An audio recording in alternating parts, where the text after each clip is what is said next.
Ladies and gentlemen, once again, put your hands together for the Crypto Sheikhs. Thank you so much. Thank you all for being here. This is the Crypto Sheikhs. This is the leading podcast in Dubai and the UAE, where you, regardless of your skill level, will learn everything from cryptocurrencies to blockchain technologies. Today, we're going to be talking about NFTs, DAOs, and how you build a community, both online and offline, in the Metaverse. Yeah, exactly. So, I mean, it's perfect after Jordan Belfort. He's been talking a lot about his exposure in the NFT space, how to get started.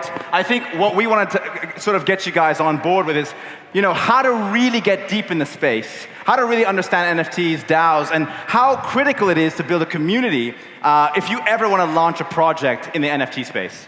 All right, let's get cracking. So, the Metaverse, what is the Metaverse and what is NFTs and what's all these things that is happening to us right now? We saw Nike recently acquiring Artifact, which is a huge brand within the Metaverse. We're seeing non-fungible tokens literally, just taking off. Jordan has a punk on his Twitter, as he was telling you about. He owns some Bored Apes. We own some NFTs. And this space is just, growing and growing. And Anas, maybe you can tell us, why is this important? I think the NFT space really represents, I always say this, a new way for people to build businesses, right? It's not just about art. Some people are saying, oh, it could be a fad or whatever. But actually, I think what the NFT represents, and I always say this, it's like a new legal system. The blockchain system, NFTs are just, if you buy a property, right? And normally you get a title deed with that. If you were to buy a property and not get that title deed with it, would that property have any value? Absolutely not, right? You need that title deed to give the property value so you can sell it. NFTs are doing the same thing for art right now, and in our view, it'll be something that'll enable all kinds of assets to be bought in the future. Yeah, and as Jordan mentioned, there's more and more companies getting into the Metaverse. As you saw, Facebook changed their name to Meta. Helicon NFT is in the Metaverse.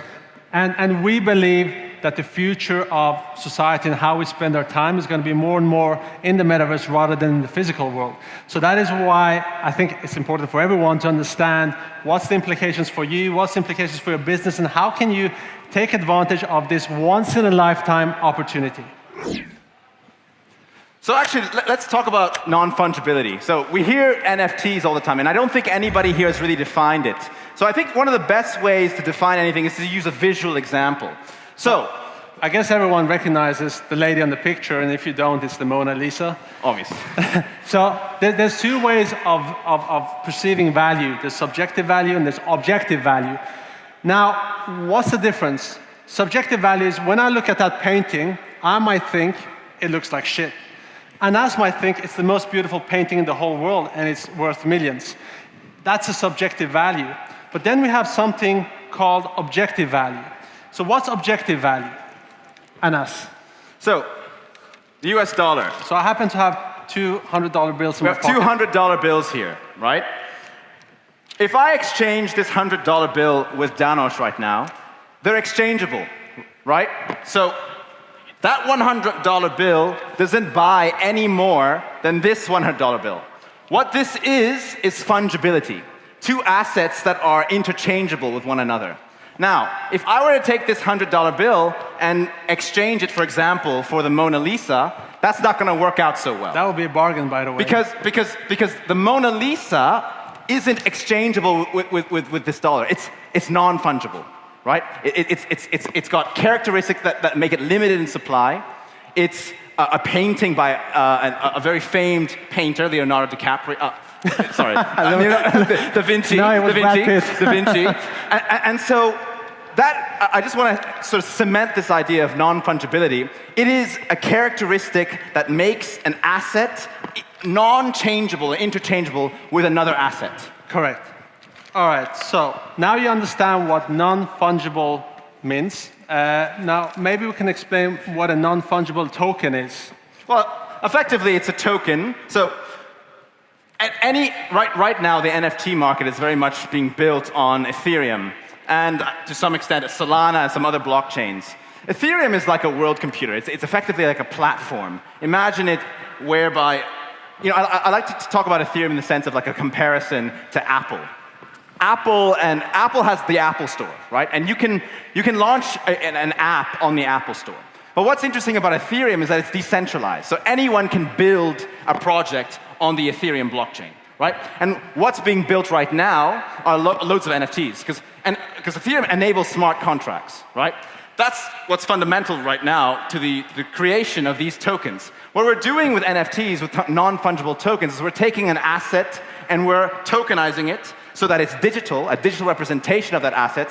And because it's a token, it can be sent in the form of a cryptocurrency to anybody on the blockchain.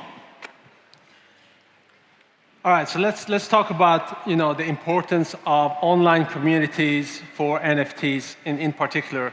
Not just NFTs, but the metaverse as well. If you run an NFT project, or if you want to be successful with NFTs, or you have a metaverse project, you have to be on Twitter, at least for the moment. And it might be that this changes in the future. Wait, I'm going to stop you right there. All of you in this room, if you're not on Twitter, you are not taking the right step in the crypto space. You are not adequately embedded in what's happening in the crypto space. If you want to build a successful company in the crypto space, no matter what, you 100% need to be on Twitter. You also now need to be on Discord. Twitter is crypto Twitter is very, very close to, it sort of captures how the markets are moving on a daily basis. But the critical part is what we're going to be talking about later on, community building. In this new world that we're entering, the Web3 world that Jordan Belfort was talking about, the Web3 world is very much a world for the creator economy, right? And the creator economy is built on community building and the right communities. If you have a community, you can sell your products, whatever it is, directly to your community and do very well. Yeah, so I know a lot of people are not comfortable with Twitter. A lot of people haven't even used Discord. And to be honest, it isn't the most user-friendly interfaces, but you have to get used to it if you want to be part of that online community. What I will say as well, if you're doing any research, so Jordan Belfort earlier talked about making your first step into the NFT space. Buy a small project or something like that. Don't just buy any project without doing some research. How do you do your research? Twitter. Jump on Twitter, look at the project. Does it have a Discord? Are people talking about it? Does it have a big enough community around it? These are the key characteristics that give any NFT significant value, because it's through this large community that you get large numbers of buyers of those NFTs. And when you have large numbers of buyers, you have an increase in demand for a limited amount of supply. And that leads to an upward movement in the price of that NFT. All right. So, Anas, do you want to tell us a little bit about Cool Cats? So both of us, we are a big fan of the Cool Cats. Some of you, I don't know if you know about them, they're a so-called blue chip NFT project along the lines of the Bored Ape Yacht Club, the Crypto Punks. The Cool Cats, their success is very much built on community building. They started from the ground up. So Elon, I forgot his full name, but on Twitter it's Elon something. He was a designer for a long time. The Cool Cat team came together with him to create these designs. He's been drawing these for ages. But what's amazing is that they built a community of close to 60,000 people on Discord, more than 60,000 people on Twitter.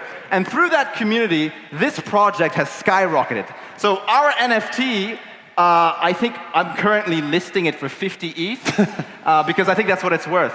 But many of them have been sold for 100 ETH or more. But the funny story here is that to many people, this Cool Cat looks like it's been drawn by a kid.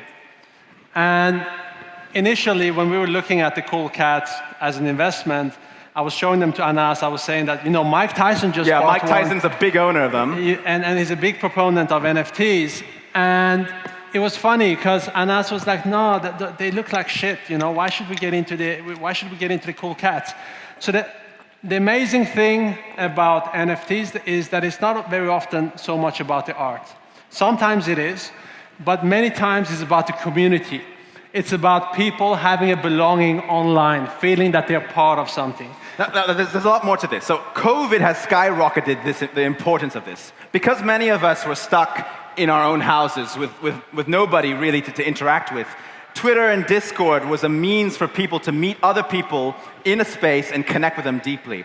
So a lot of NFT projects, and any project actually in the crypto space now, the community around them is what gives it value. Now there's some additional characteristics I want to talk about with the cool cats, which is quite interesting. The cool cats are now also going to be dropping tokens, right? Funnily enough, it's going to be called milk tokens. And this is very interesting because this centers on some legal issues that, I'm not going to go into detail on it, but some of these NFTs now pay passive income. By holding an NFT, you can get paid money on a daily basis. So one of the projects that we got into, but we actually missed the key one, the genesis, was the Cyberkongs, okay? The Cyberkongs have a floor price now of close to 200 ETH. Why?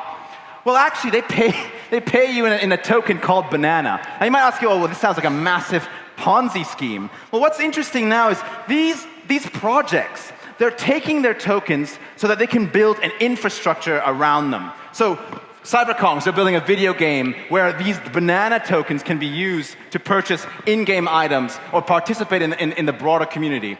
Yeah, so one more thing is, NFTs is nothing different from Ethereum. Most NFTs are built on the Ethereum blockchain. And imagine you're holding an Ethereum token, but there's a picture attached to it. That's what an NFT essentially is.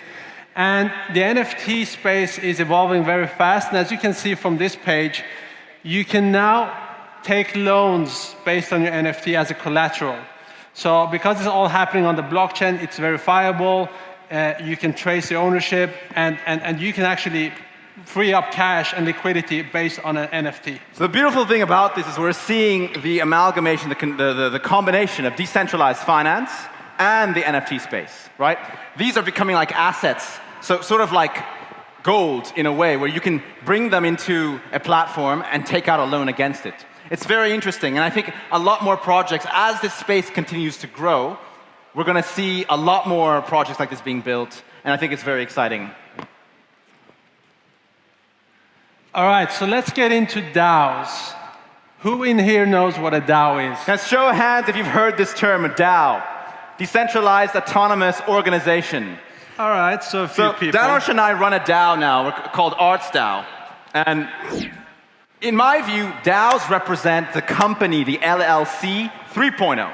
We're all comfortable with the old sort of companies that have been sort of registered with the company's house in the UK or the relevant government agencies here. These kinds of organizations or companies, they're built directly on the blockchain and they're decentralized, meaning people who hold the tokens can make decisions on behalf of that company. It's a very, very interesting innovation around in the space, and it's a big part around how the NFT market is also growing. All right, so smart contracts. We're not going to go into details, more in-depth on smart contracts, but Anas is a lawyer. They're doing actually a legal panel later on. Yeah, I'll be doing a legal panel tomorrow. So smart contracts is quite interesting, and it underpins, it's the bedrock of how these DAOs are built. So let me tell you guys a little bit more about how a DAO works, okay? So imagine we have a vending machine, okay? A vending machine which has Coke in it. What does it need? It needs electricity to get the vending machine to work, but it also needs cash, right? You put cash in the vending machine to buy your Coke. The cash then has to be withdrawn and put in the bank account. Now this is a very labor-intensive process, right? We need somebody to bring the Coke to the vending machine when it's depleted. When electricity bills need to be paid, maybe that's a manual process in some regard. And the money, the cash that's stored in the vending machine now also needs to be pulled out by somebody and physically brought into a bank. It's quite old school if we think about it. In this new Web 3.0 kind of world, the DAO, if a DAO were to run as a vending machine, what would happen is you'd have smart contracts at every level. So when Coke is out, let's forget about Coke now. Let's say the vending machine issues NFTs, okay? And those NFTs are really valuable because they have some kind of utility behind them. Whenever let's say supply is out, it immediately interacts with the smart contract saying, we are out of X stock. The smart contract interacts with the supplier, who then supplies it directly to the DAO. Because it's all digital, and we're talking about digital goods here, that can be instantaneous. Electricity bills, if that needs to be paid, it's, again, a signal is sent by the DAO to the relevant supplier. The supplier gets the information, it gets come back, and it continues. Finally, cash. Because we're talking about crypto, it's Ethereum. It's not really relevant. No cash needs to be taken out and deposited in a bank. It's just automatic. And the DAO has an accounting system built on Ethereum that allows it to go automatic. So this is the key term here with autonomous. Yeah. It's a decentralized, autonomous organization that runs on its own. And what's interesting is these organizations are changing the way organizations are being run. This is the future of how many organizations will be run in the future. The power from the top will be distributed to the members of that organization. So imagine you're having a board of directors that are making the executive decisions in the organization. Now, with a DAO, all the people that hold a token, a governance token, so if you look at all these companies These are here, example DAOs. they are all DAOs with governance tokens where the members of the DAO can vote on important decisions in the company. We have seen DAOs where the chief executive officers or the CTO or the C-suite level people have had to step out because people in the organization have voted them out. This actually happened this week. Anybody here know SushiSwap? SushiSwap. So it's actually the logo up there in the right corner. SushiSwap CTO resigned this week because the DAO members voted on a resolution against him. He on Twitter, he resigned. He had to go out because the DAO members, and what's funny is Sushi tokens skyrocketed when he resigned. So it's also a very interesting disruption of the corporate C-suite in a way, because if you're a C-suite member, you can't really hide behind the black box of the old corporate structure. DAOs require an element of publicity on the blockchain that maybe in some ways will sort of encourage better behavior. Yeah.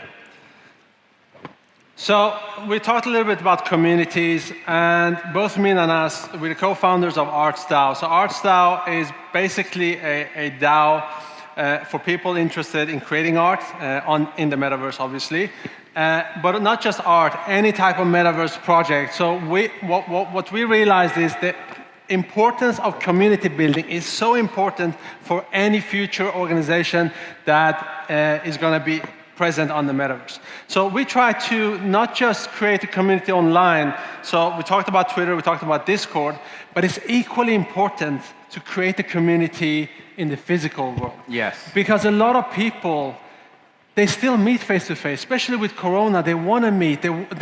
As we spoke, people want to have a large circle of friends that are like-minded, that have the same interest. So what we do is we bring collectors, we bring artists, we bring different projects together. We have sponsors, and this DAO, we envision that this will turn into an investment DAO, where you can, as an investor, invest in fractionalized NFTs. And we haven't talked about fractionalized NFTs, but generally speaking, imagine CryptoPunks. A CryptoPunk costs $1 million. Not everyone can invest $1 million in a punk. Maybe Jordan can afford one, but a lot of people would like to have exposure to it from an investment point of view. So what you do is, with fractional NFTs, you go together, you pull together funds, and you invest it, and it's all on the blockchain, and all the voting happens within the DAO. Yeah, so this is a very important concept, actually, because DAOs, let me just talk a little bit more about DAOs here. DAOs aren't necessarily, you can have a DAO for anything. So I was interviewing a candidate the other day for our company, and he started a DAO to fund trips to the Alps for skiing. Yeah. Remember the key word in DAOs, organization. As long as you have a community of people who have a common interest, you can form a DAO to fund that interest, right? So in his case, the members of this DAO, there were just 15 people, they all supply an equal or different amount of ETH. This ETH is then used in the DAO to regularly and autonomously every year ensure there is a booking for them in the Alps so they can ski. It's wonderful, right? It's wonderful that they have this, right? And there are other kinds of DAOs. You have DAOs that are trying to address climate change right now. Klima DAO, right? So the DAO is set up with sort of from a charitable perspective, right? Contributors and members vote on the charitable kind of direction of that DAO. Of course, you have the investment DAOs, right? Some of the most famous DAOs out here, and I also want to encourage all of you to get involved. The best way to actually get exposure is to jump on Twitter or jump on Discord and explore that DAO. So let's say Flamingo DAO or Pleaser DAO. There are loads of DAOs, just look them up. Jump on the Discord, you'll be surprised at what you'll find out. You sit in that Discord, you'll connect with different people. And actually, this is also, I want to talk another thing, jobs. You think the only job in crypto is being a trader or flipping NFTs or being a developer or being a Solidity developer? No. The companies in the Web3 world also need normal people who do everyday jobs, right? And DAOs are we're employing people right now. We're looking for people who can help us with community building. We're looking for people who can help us on the ground, all kinds of things. I know a couple of people who just sit in DAOs all day, and they freelance for a bunch of different DAOs, doing maybe this job, doing a bit of web development, maybe doing a little bit of, there are all kinds of things that can be done. So I encourage everyone here, jump on Twitter, jump on Discord, explore this community. You'll be absolutely sort of blown away by what you might find, what kind of jobs you might find as well in Web3. All right, so before we wrap up, just want to thank everyone. You've been such a great audience. If you want to follow us, we are on Instagram and all the social media accounts. We have a podcast called the Crypto Sheikhs _podcast, which is on Instagram, on YouTube, Spotify, Apple Podcasts, wherever you want to find it. We also have an Instagram page called Arts DAO, which we use to share art. We post about our meetups, events, and if you want to get more involved, feel free to reach out to us. But before we finish off completely, I would like to open up for questions if anyone has any questions they would like to ask. Do you have a mic? Yeah, so where's the mic? Is there a mic? I think she has a question. Is there a mic? Anybody got a mic? No? No, there's no mic. Oh, okay. All right, just send us a DM, Crypto Sheikhs _podcast or Arts DAO, and we'll sort you out. Let me just say a couple of things about Arts DAO. So firstly, we actually run one of the biggest NFT communities in Dubai. It's quite exclusive because we try to handpick the people who come into this community. The reason being is it's a community full of the top collectors, people who own punks, people who own apes, blue chip projects, but also artists. We, the Arts DAO, what we do is we invest in a number of artists and art projects. And we're also sort of like a Y Combinator, a launch pad, an accelerator for NFT projects. And we specifically try to build generative art, which is a kind of art that has been created on Ethereum. So the punks, art blocks, these blue chip projects, they're all generative art, meaning you generate them at the mint. When you're there minting it, nobody knows what the art looks like until you click mint, then it comes out. So every month we host an event and a meetup, and all of us are very, very sort of friendly with one another. We bring all the collectors and the NFT artists together in a common place. Recently, we hosted at the Arts Club in DIFC, and we're building this community from the ground up. We want to expand it, and so wanted to share this with all you guys. If any of you are big in the NFT space, or you're an NFT artist, and you're looking to get more exposure, or you're a traditional artist looking to launch your NFT your generative project, feel free to come speak to us. We'd love to have a chat, maybe buy a little bit of your work. And yeah, I hope you guys enjoyed this session and found it informative. Thank you so much, guys. Thank you.